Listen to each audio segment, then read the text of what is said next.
Yapa, please.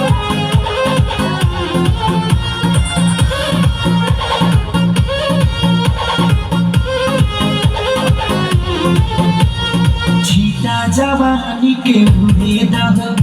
मनवा से मनवा के जुड़े दहो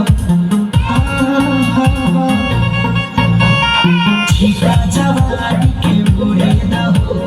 मनवा से मनवा के जुड़े दहो आज सुनते तो चबरिया तान की टूट जाए राजा जी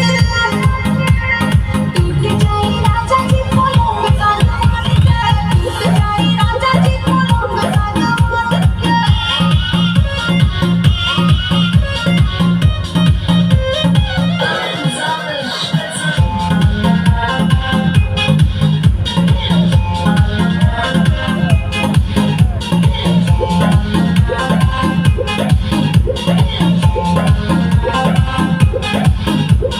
छुए तो बदन की देखो न पटन की चदरा बिछा दे हुटी